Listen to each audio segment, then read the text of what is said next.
Halo teman-teman mahasiswa, selamat datang di kelas Jurnalisme Lingkungan. Dalam pertemuan pertama kali ini, kita akan bicara tentang bidang jurnalisme lingkungan dan apa ruang lingkup dalam pemberitaan lingkungan hidup.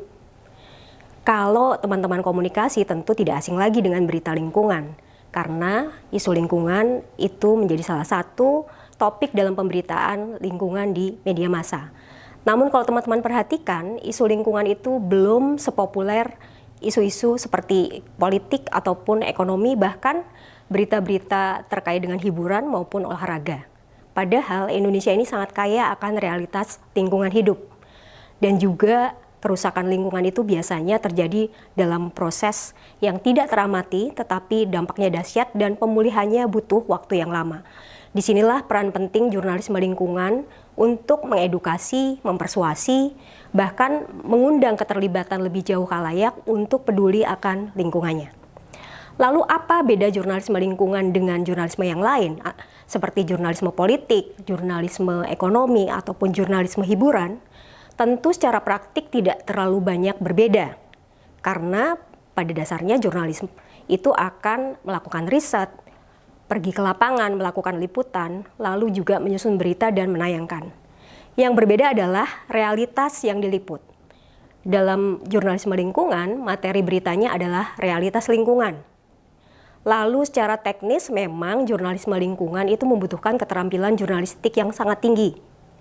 Dan biasanya tujuannya adalah mengangkat isu-isu lingkungan secara seimbang, menekankan aspek yang penting, dan juga manfaat dan keindahan penulisan. Artinya, seorang jurnalis juga harus pandai melakukan storytelling. Kenapa? Agar berita lingkungan itu lebih menarik. Nah, lalu apa ringkasnya jurnalisme lingkungan? Jurnalistik lingkungan adalah praktik jurnalistik yang berpihak pada kesinambungan lingkungan hidup. Penulisan beritanya diorientasikan pada pemeliharaan lingkungan saat ini agar dapat diteruskan pada generasi berikutnya. Berikutnya adalah apa ruang lingkup pemberitaan lingkungan yang ada di media massa? Ada 4. Ya. Yang pertama adalah bencana alam.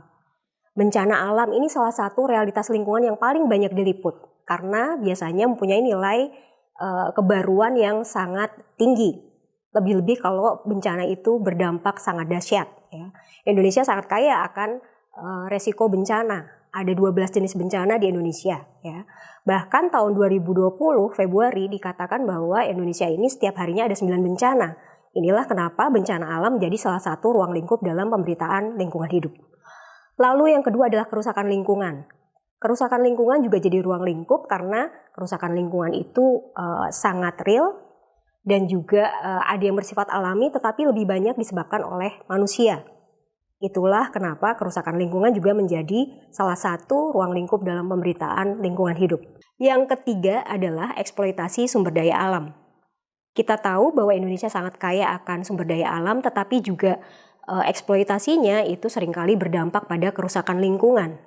Dan yang terakhir adalah konservasi lingkungan hidup.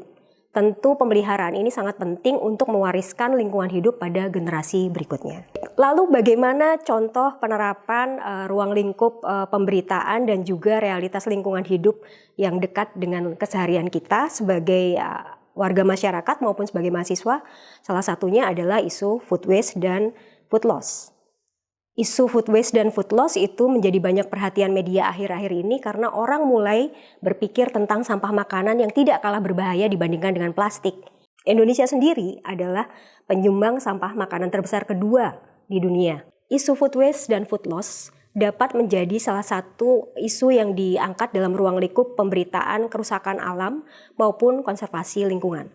Kerusakan alam nyata karena apa? Karena sampah makanan itu menyebabkan lindi yang berbau busuk atau juga gas metana yang menciptakan pemanasan global. Sementara untuk konservasi lingkungan tentu kita perlu menemukan cara-cara bagaimana mengelola sampah makanan yang memang tidak kalah berbahaya dibandingkan dengan sampah plastik. Tadi contoh bagaimana realitas lingkungan hidup mengenai food loss dan food waste dan peliputannya dalam ruang lingkup pemberitaan. Semoga memberikan pencerahan tentang apa itu jurnalisme lingkungan hidup dan juga ruang lingkup pemberitaan dalam berita lingkungan. Sampai bertemu di video pembelajaran selanjutnya. Salam.